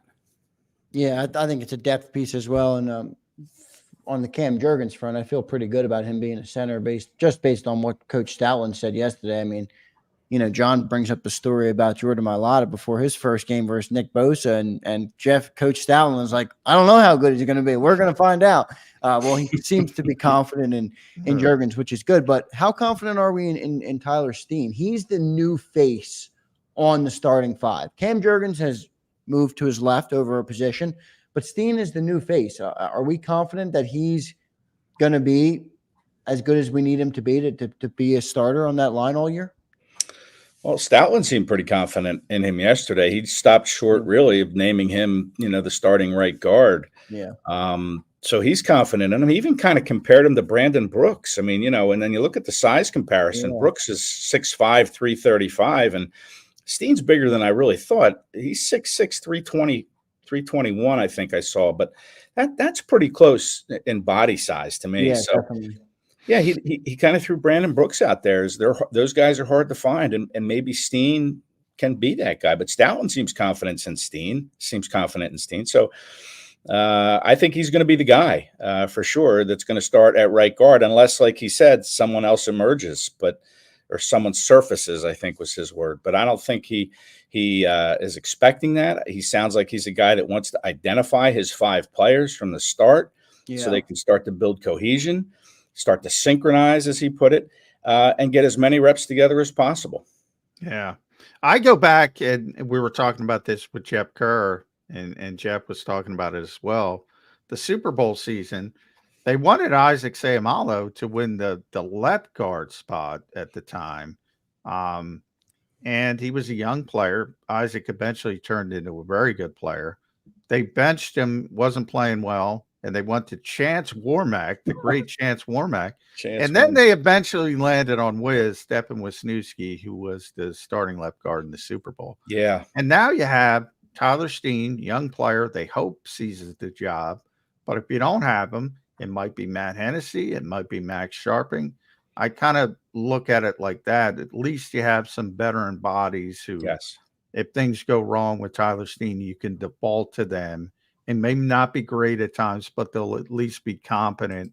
That's, I think, what they're going for. And I think it's a smart way to do business. James Bradberry, though, I expect to see him today. And he's a professional. I don't think he wants to get fined about $100,000. What are the Eagles doing here? Because if he's here, he's their second best corner. I think he's a perfect fit for Big Fangio. But it's about more than that. It's about getting all these young corners, and they got a boatload of young corners. Quinyon Mitchell, Cooper DeJean, Isaiah Rodgers has looked great in the offseason. Kaylee Ringo, I love Kaylee Ringo as a prospect. Eli Ricks even.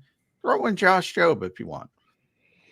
If Bradberry's here, he's taking away valuable reps. Christian Parker talked about that. They're valuable, and there's only so many of them. What are we doing here to try to get a conditional day 3 pick for James Bradberry? Well, that's the business of the NFL, right? You're trying to make the best deal possible for your team. And listen, who's to say that there aren't conversations going on in the background between the Eagles and James Bradberry's representation saying, hey, look, you don't have to come here. We won't fine you, but we don't want you to get hurt either because we want to try to trade you. And I think that's what they want to do. I think if they would have cut him already, if that's what they wanted to do, or after June 1st now when the contract terms change, if they wanted to cut him, I think they would have done so already. So I think they still see value in James Bradberry, a veteran cornerback just a year removed from a all-pro season. The Arizona Cardinals, for instance, could use some depth with Jonathan Gannon possibly reuniting with Bradberry. So I think the Eagles are going to try to trade him. And maybe if these teams come out of their these mandatory mini camps, and some of these teams are having these mini camps next week. Yeah. But if teams come out of these mini camps and say, we're just not as good as we thought at corner, we really need a veteran voice in there. Hey, let's go talk to the Eagles about Bradberry. They're going to try to do that. And then once the season starts, or the camp starts, if it gets to that point and there's an injury and Bradberry's still here, then maybe his trade value goes up a little bit. Like we saw with Sam Bradford when Teddy Bridgewater got hurt in Minnesota, they threw everything at the Eagles to get Bradford. So, I just think that's kind of good business sense from the Eagles. You'd like to see them be a little more human and say, okay, James, we're going to release you, let you go find a new home. But unfortunately, that's not the way the NFL works. You know that. You've covered the league a long time. And I think that's what the Eagles are doing. I think they're trying to hold on to him to see if they can't get some value for him. If it's a day 3 pick, great. The Eagles take that as a win. So it wouldn't surprise me. You expect him here this week.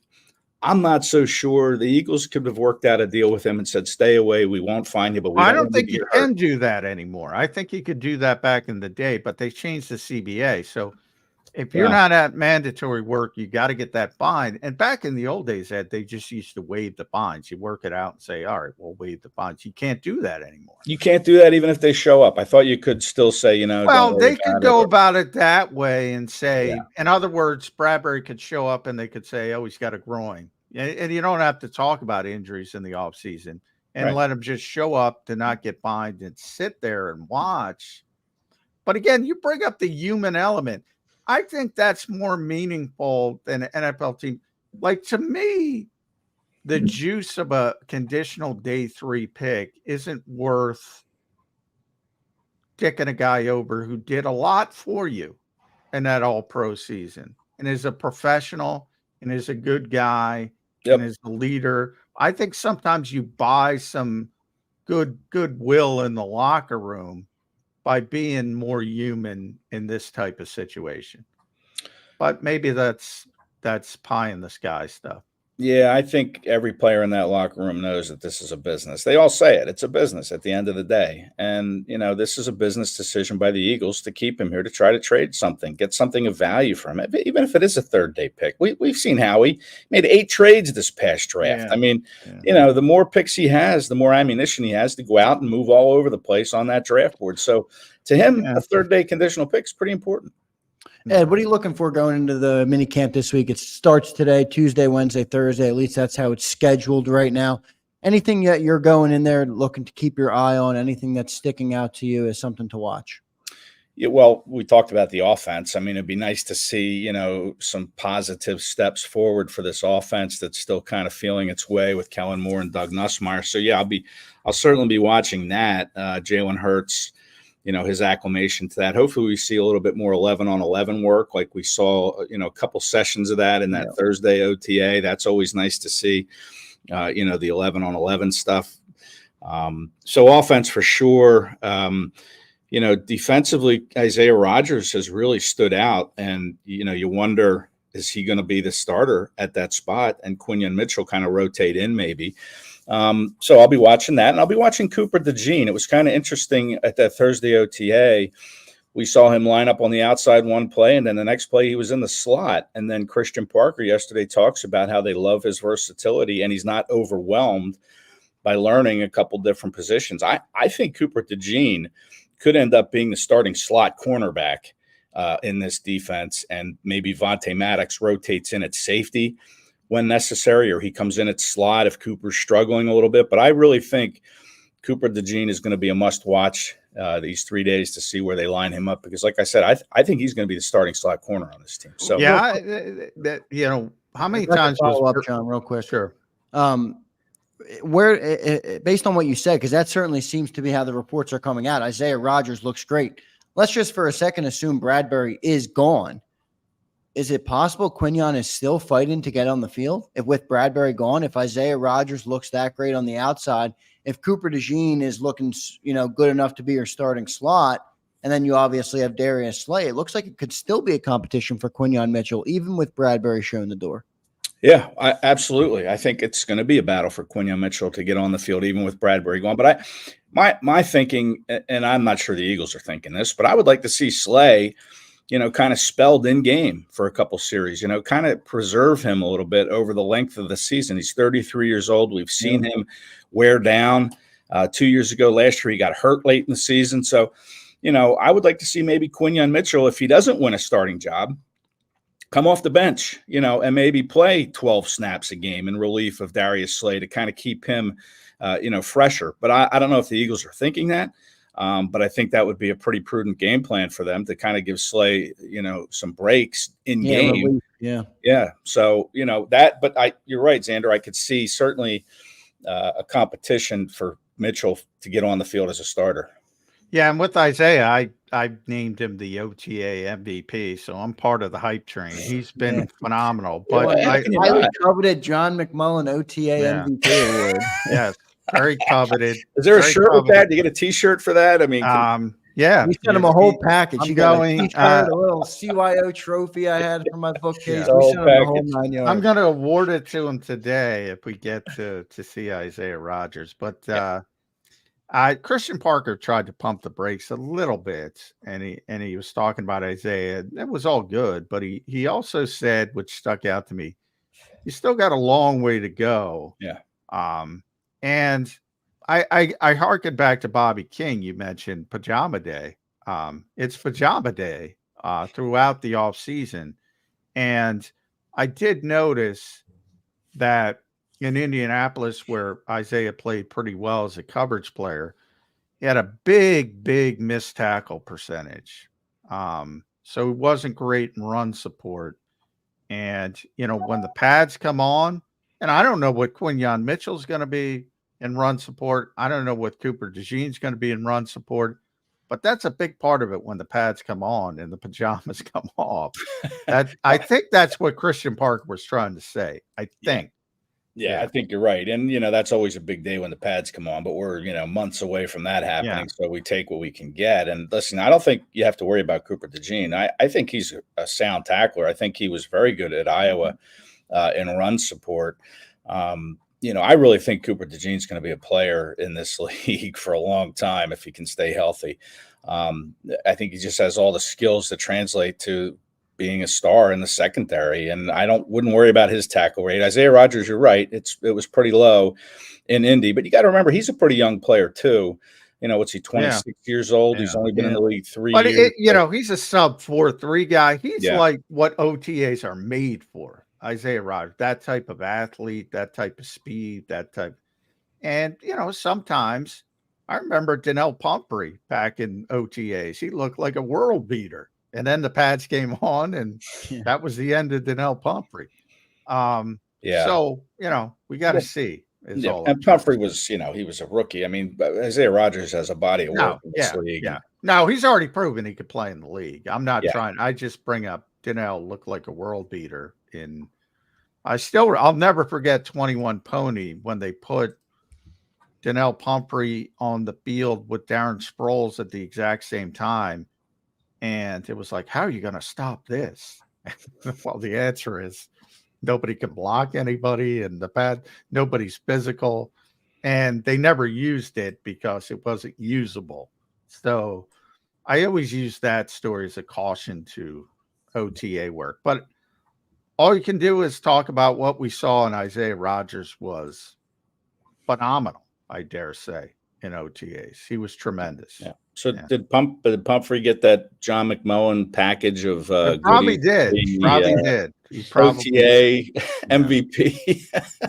OTA, we gotta send him like a back package. Sorry for being late on this one, but you were the OTA. Donnell Pumphrey, Ed, he was a great kid too. And he was a good kid. It's a shame it didn't work out, but he was a great college running back. But OTAs do seem to be built for the high speed, highly athletic type of players, which brings me to my next point about the linebackers, Ed. I'm going to force you to make a pre-mini camp projection on who you think might be the starting guys at that position. We're hearing a lot about Devin White, but Devin White is another one of those guys. He's very athletic. I mean, keep in mind, this guy was drafted 5th overall as a linebacker. How many linebackers are we seeing drafted 5 overall, regardless of what year it is, right? So he's obviously got some pretty insane athletic traits.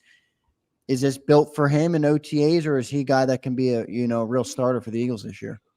Well, I think it's going to come down to motivation for him. I mean, he's been known for taking, a play or two off, right? I mean, let's face it, he doesn't come to play every single snap.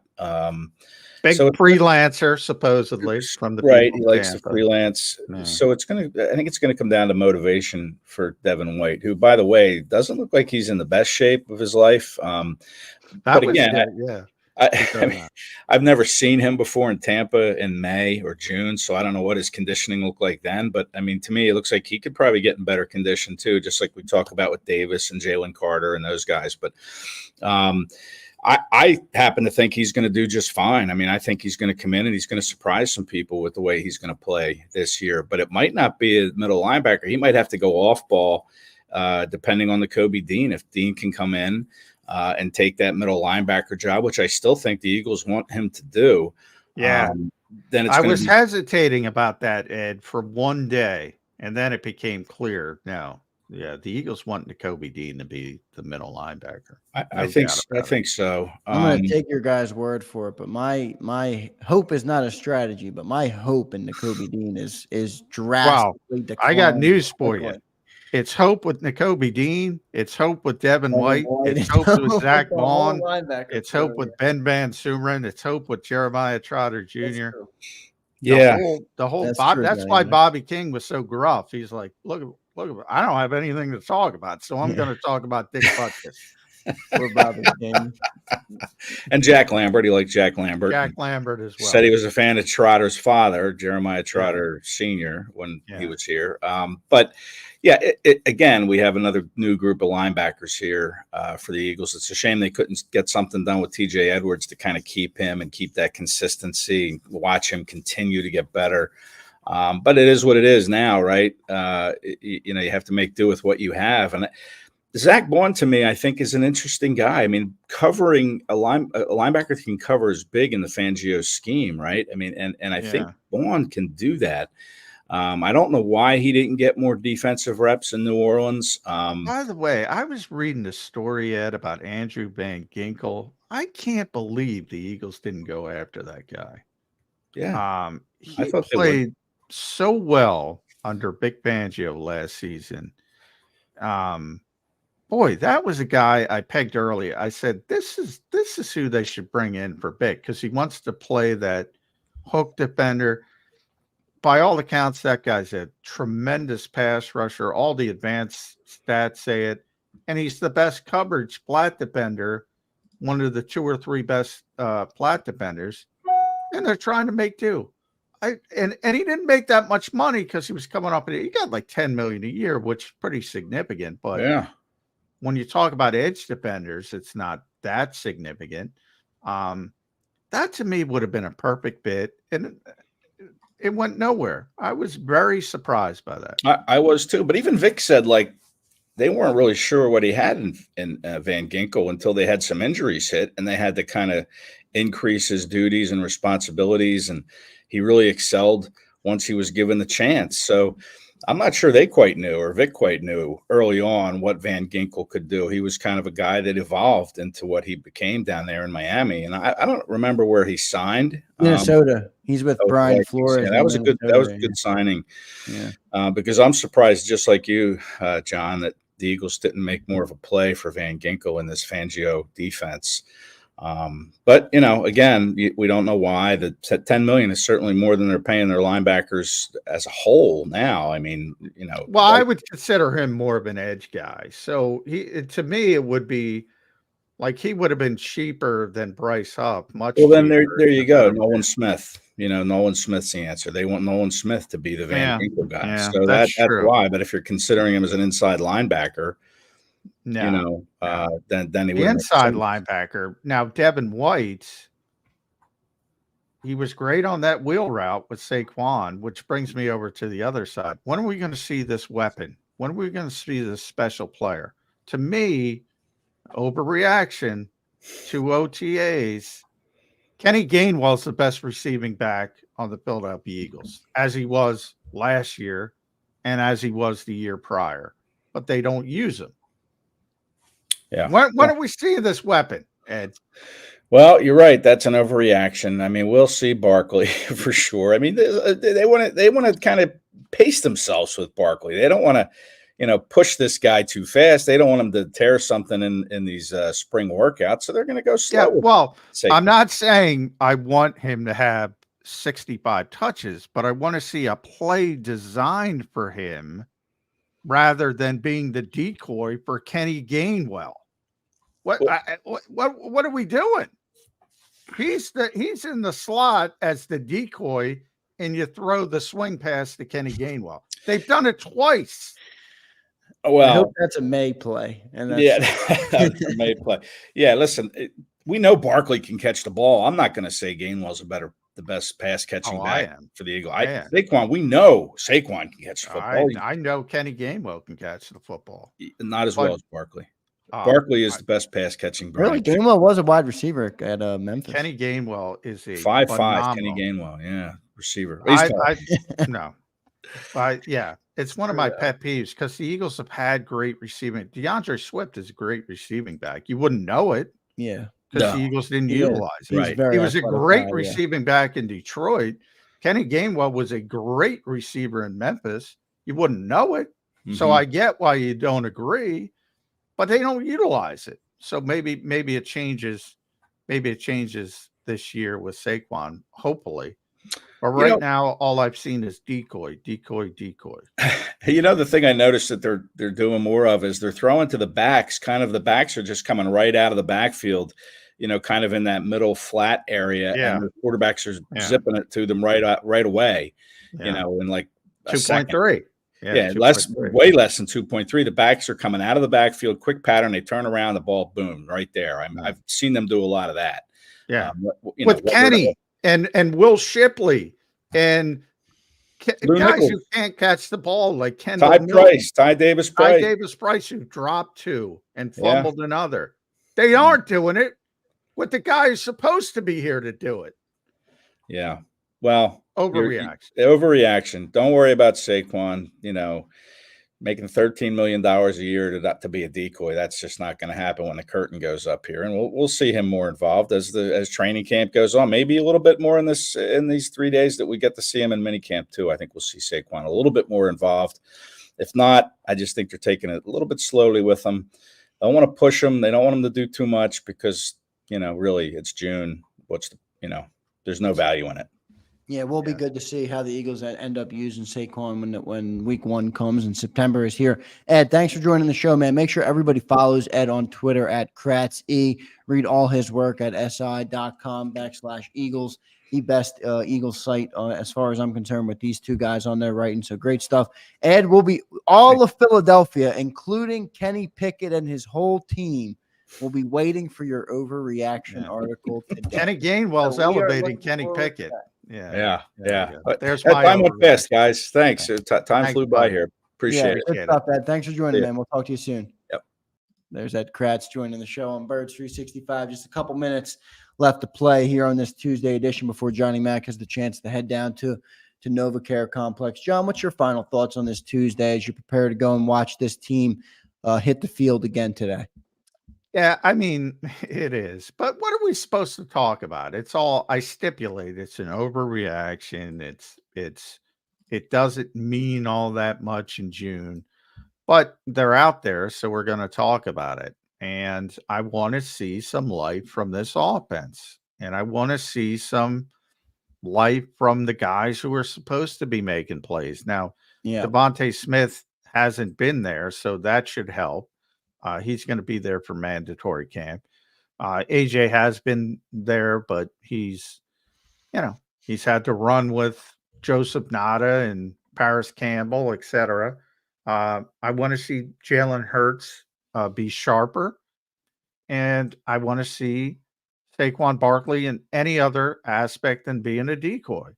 And when he does get an opportunity on a wheel route, I don't want to see him locked down like it's the pandemic by Devin White of all people. It's not positive. I want to see some positive from the offense. There's Johnny Mac's takeaways. For me, it's going to be on Jalen Hurts. I want to hear about. I know it's just June, so I'm not going to overreact either way. But I do want to see Jalen Hurts have a good practice. To me, this is who the season hinges on, and it's every NFL team. If you're going to go as far as your quarterback is going to take you in most cases. So I'd like to see Jalen Hurts have a good practice, get on track, start to find his rhythm with these two, with the new coordinator Kellen Moore and his new quarterbacks coach Doug Nussmeier. So that's what I'll be looking for. John, will you have any ability to get some footage today? Will we be sharing out any footage on the YouTube channel from? Yeah, a little bit. Same as always. Only open for about the first 10, 15 minutes. Yep. So, we'll be down with the offense, and we're not allowed to go see the defense until training camp. I wish they would change that, but those guys are so far away. So very similar to what we have been doing, which is better than nothing. That's how I look at it. It's always better than nothing. Like I said last week, I love when you guys are down there because we gain information. It's June. Normally you don't learn anything about these teams, but when you guys are there, we at least see some things. The depth chart stuff, obviously with guys. Yeah, that's the most important thing I think that you get to take away just from an eye. You can see who's playing. Because everybody who's healthy should be there, and you'll see a better framework of where guys are. Because again, Joseph Nott is not going to be running with the ones, and defensively, N'Kobe's back now, and they are using him, so it's going to be interesting. I wouldn't be surprised if he was the starter today, but we'll see how the depth chart stuff shakes out as well. Yep. So we'll see how it all shakes out. Make sure you guys stay tuned on JAKIB Sports today. Later in the day, we're going to have footage. Tomorrow morning, we'll have Wednesday's edition of Birds 365, where Johnny Mac will tell us exactly what he saw, which should be a good. And then we'll have it all Thursday. We'll have it on Friday as well. So it should be a great week of shows here on Birds 365. I want to thank everybody in the chat: CZ, SMD Eagles, Fly Park, Suplex, Screwface, James, Daz. We appreciate every one of you, Twiz, all of you. Anybody I missed, I apologize for missing you, but we do appreciate each and every one of you. Even if you're hating on the show, that's fine too, because I'll take the interaction. I'll appreciate your time for being here. So thank you guys for being here. Make sure you drop a like on your way out. I think we're only at 72 likes, guys. Come on, let's get that like number up. Plenty of you watching. So we appreciate it. Johnny Mac, good show today, man. Travel safe down to NovaCare. We'll catch you tomorrow on Birds 365. All right, everybody, enjoy the day. See you back here tomorrow. See you, everybody. Thank you. You've been listening to Birds 365, the destination for the passionate Eagles football fan who bleeds green. If it's Eagles football, we're talking about it. Debate inside the locker room and guests that are some of the greatest football minds from around the region. We hope you enjoyed the show. We know we had a blast. Make sure to like, comment, and subscribe, and we'll be back soon. But in the meantime, hook up with us on social media at JAKIB Sports. See you next time on Birds 365.